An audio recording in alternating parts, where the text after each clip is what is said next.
3 times a week. And this guy thought to himself, well, Mr. Psychiatrist, how much is that going to cost me?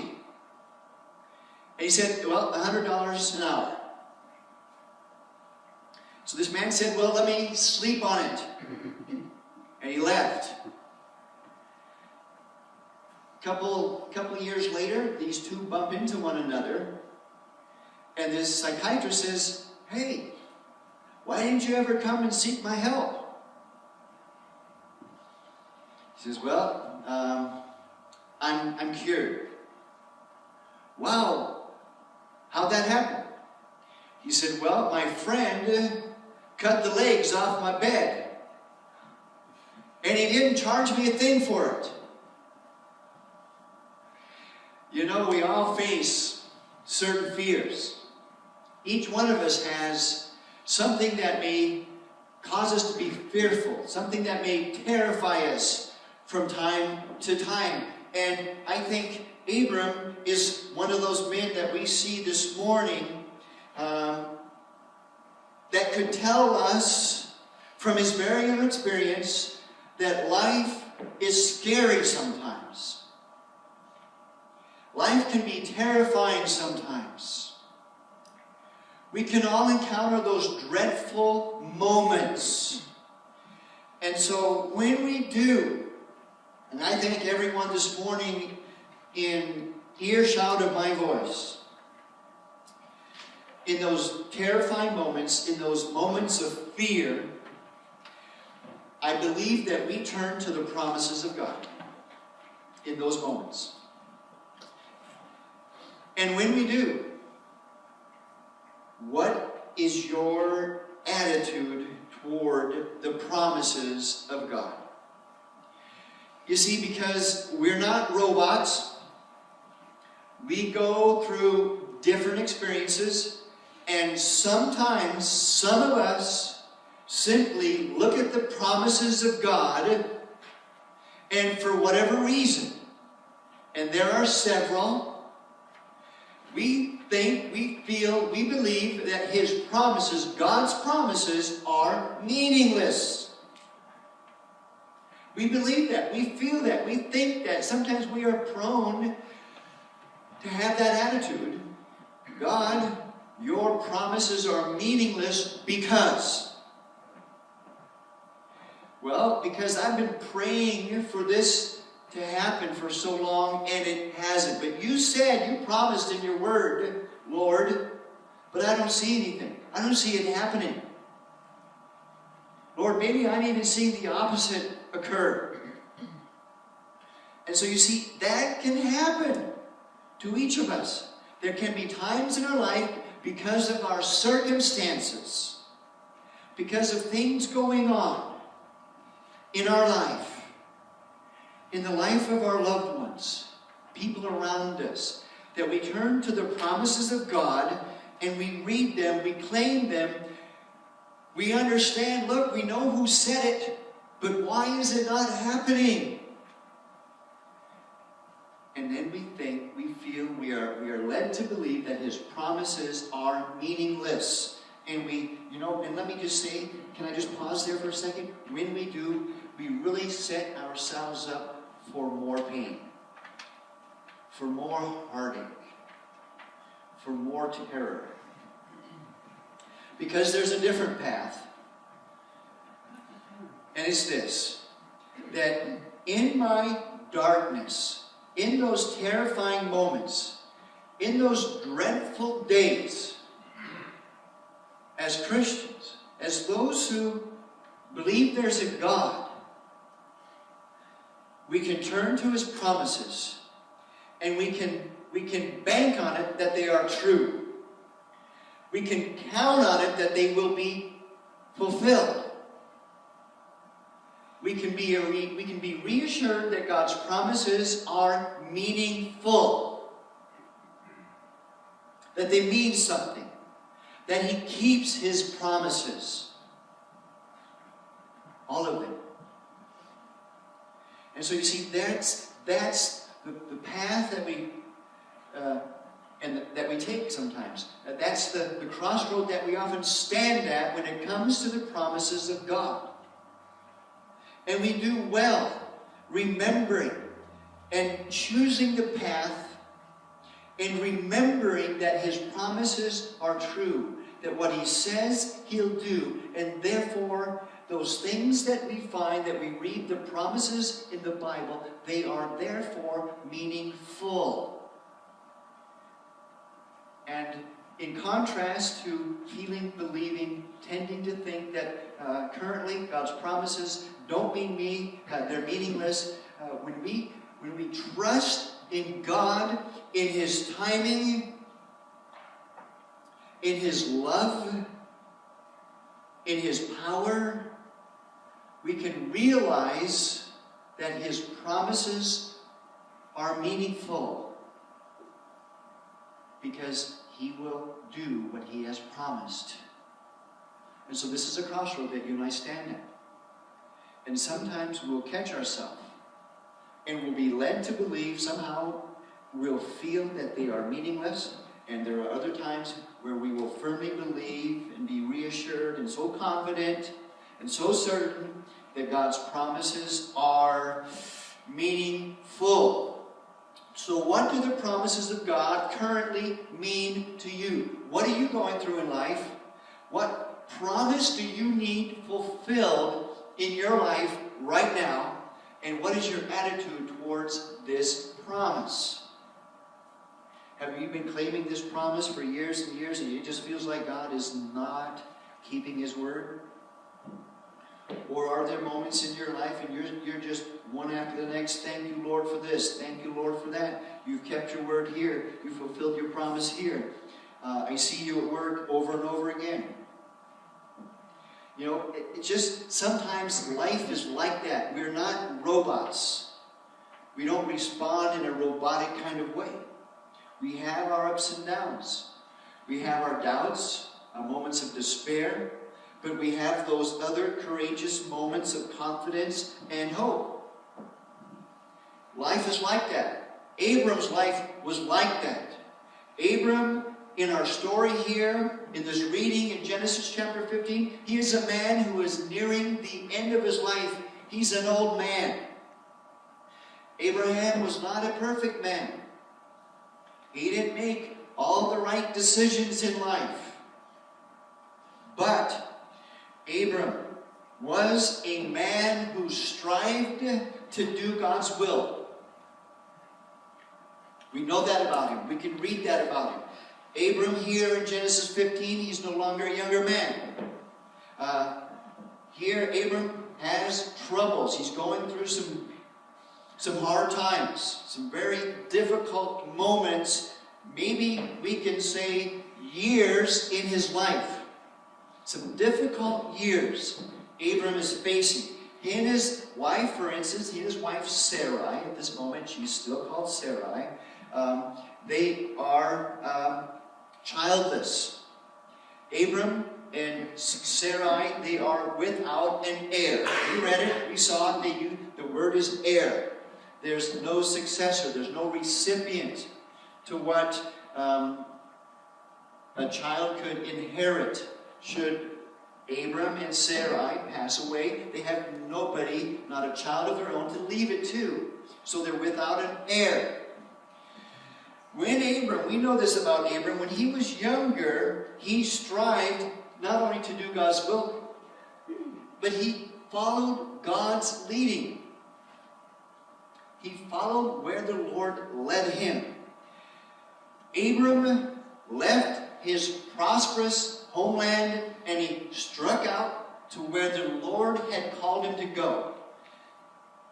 The Lord was leading Abram, and Abram followed.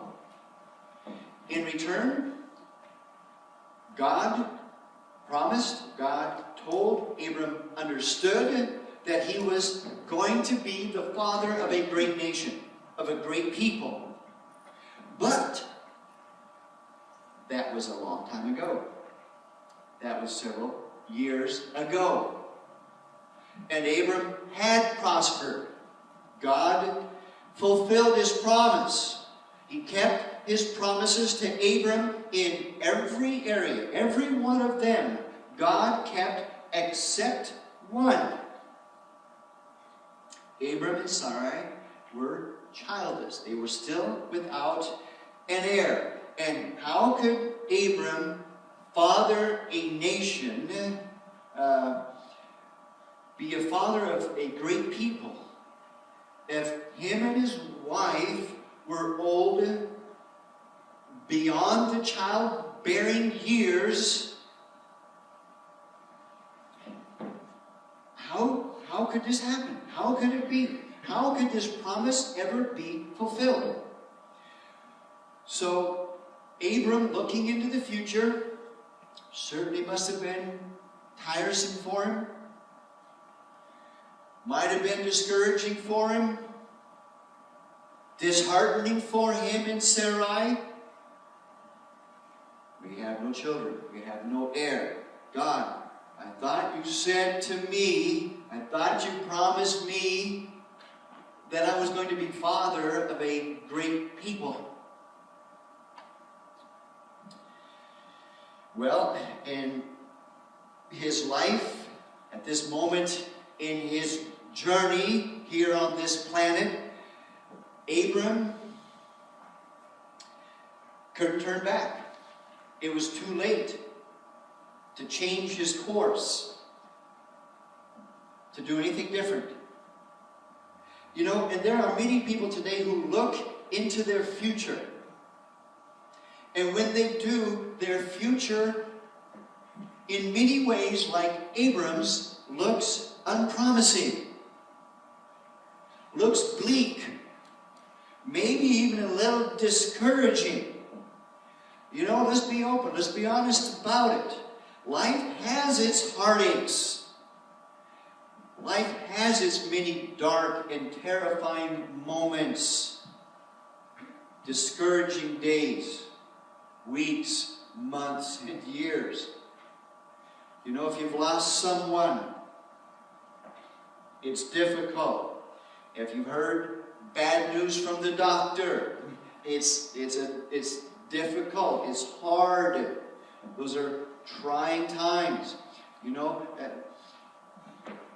if you've ever had to face, high insurance costs, those are difficult things that so many of us face, paying the bills.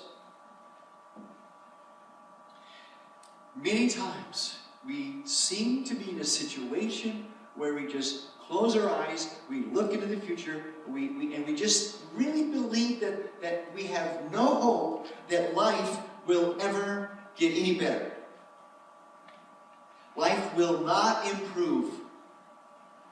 My situation is not going to look any rosier.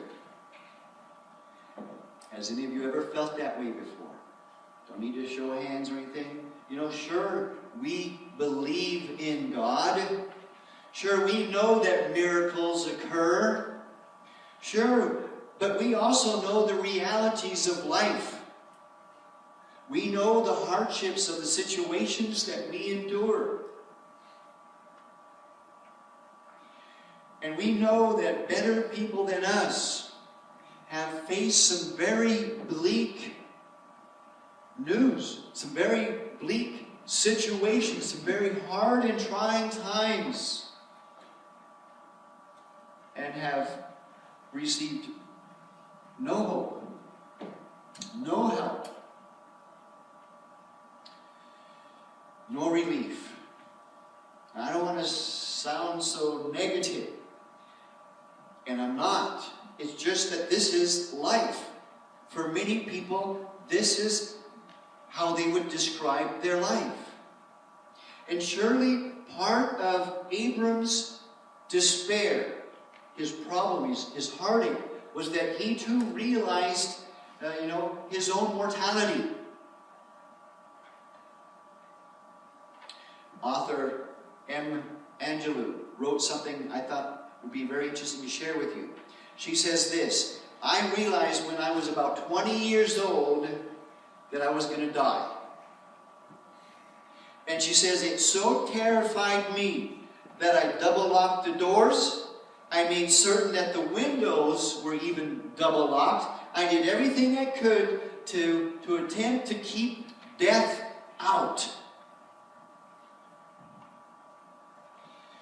And she said, finally I admitted that there was nothing that I could do about it. Nothing at all. And she says, when I finally came to that conclusion, I began to enjoy life. I really enjoy it very much, she says. Well, we don't know how Abram felt about death, about dying. But what we do know is that Abram was troubled by the future. He had no heir. All that he had ever worked for, lived for, trusted God for, because he was so old, was in danger of soon being lost. All of it. Even more important, maybe even more heart-wrenching to Abram, is this, that he had felt that God had let him down. God, I don't have a child. I don't have an heir. I've been promised one, Lord, but it seems clear I'm not going to have an heir. And then Abram, the Bible goes on to say this, and then in this moment, Abram has a vision. And God came to Abram in this vision. And God confirms, God reaffirms the promise that years prior he made to Abram. And he says this, he says, look, Abram, look to the skies, look upward, look outward, look out into the darkness. And if you can, count the stars. If you can, count them all. He says, because you know it, that your people, your family, your descendants will be as numerous as those stars in the sky. Now that's quite a promise, right? To make to a man like Abram in the age that he was. He's in his 90s. What a promise God has made to this old man. He didn't have a child. God was promising him descendants that would be like the stars in the heavens. Could it be that Abram was thinking, come on, God, really? Get real. Look at me. Well, I don't think Abram was really thinking, God, come on, get real. I'm in my 90s. How are you going to make that happen? You know, actually, what I think he was thinking, because he was nearing 100 and Sarai was nearing like 90, here's what we know. God told Abram that his descendants would be as numerous as the stars in the heavens. And this is how he responded. This is his reaction to the promises of God. Abram believed God. Despite his age, despite Sarai's age, despite their barren, they were barren. Despite this, Abram believed God. This faith says a lot about the kind of person that Abram was. Why is it that some people can maintain this cup half empty, attitude all the time? Things are always bad. Things are always bleak. And there are others, they can maintain a hopeful attitude in the face of the darkest despair. They have hope. At the age of 98, comedian George Burns said, I've fallen in love with my future. at 98. Didn't George Burns know that this could be his last day? He's 98 years old. Didn't he realize that he could die any moment? Didn't George Burns realize that, he could have a heart attack today? That he could have a stroke today? That he could get Alzheimer's right now? Wasn't George Burns afraid of dying? George Burns was this kind of guy whose cup was always overflowing. Not half empty, always half full. Let me tell you a story about the kind of lady that is like this. There's this lady by the name of Helen. Her glass was always at least half full, if not really flowing over. Helen Boardman. And she likes to tell her story.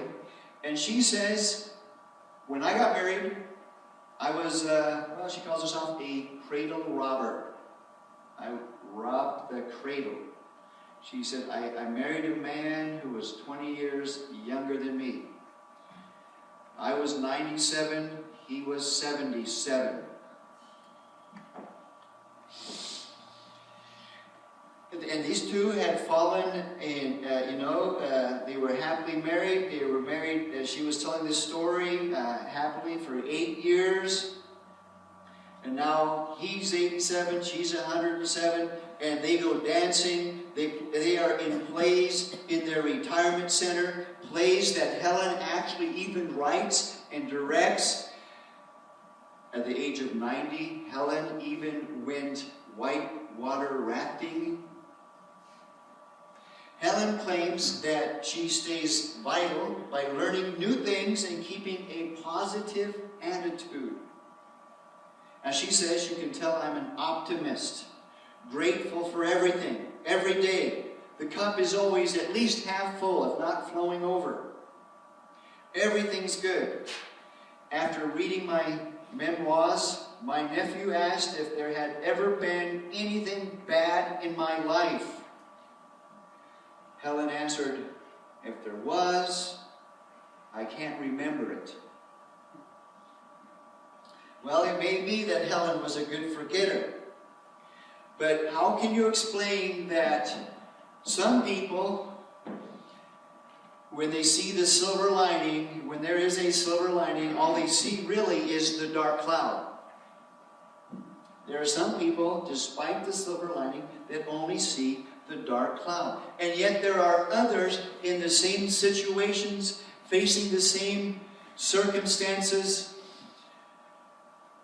who always seem to be walking on the sunny side of the road. How is it? How can that be? Why is it like that? Well, we know that Abram believed God, and the Lord reckoned it to him as righteousness. He believed God. That's the Old Testament verse that so much of our New Testament theology is built upon. Abram was righteous in the sight of God because he believed God. In the Hebrew faith, salvation came through righteous living. Only people who did right in the eyes of God were righteous. They figured, could be expected to, be rewarded by the Lord. But, says the writer of Genesis, because Abram believed God,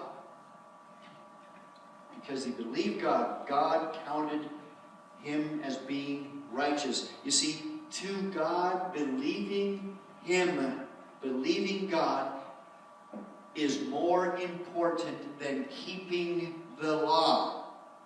Now, I wonder how many of us believe God. I wonder if I believe God. This may be why so many of us have maybe a negative attitude toward life. We believe in God, but we don't believe God. We believe that God exists, but we really don't trust that He really is aware of that sparrow that falls from the tree, whom we're so much more important than? We believe there's a God, but we're just not quite sure about that promise that Jesus gave us, that He says, I'm going to go and prepare a room for you, so that where I am, you may be also. Certainly, that's why for many people, the glass is half empty. We just don't believe God. Abram believed God, even though he had his doubts, just like many of us have our doubts. But Abram had a basic sense of trust in the Lord. Sometimes, I don't know, could it be that we're sometimes tempted to believe that the people back in those Bible days, they had it so much easier than we have it today. God was so much closer to these people then. God was so much more real to them than He is to us today. Well, friends, this isn't true. It's not true. It's interesting to notice what happens next. Abram says something that, and that's why I'm saying this isn't true, because Abram says something that you and I could say today. The same things that we could say today. He asks God in Genesis chapter 15, verse 8, here it is, O sovereign Lord, how can I know that I will gain possession of it? God has promised him this land, this country. He says, how can I know it? How can I know that this is true? Then, here's the vision. In this vision, God tells Abram to perform a ritual that maybe seemed to have little practical meaning. But as instructed, Abram gathered animals that the Lord had prescribed for him to gather. He offered them, he slew them on the altar, and then, he's sitting there, he's waiting for God, and birds of prey come, and he's getting them up, chasing them away, and, What's the point of all this?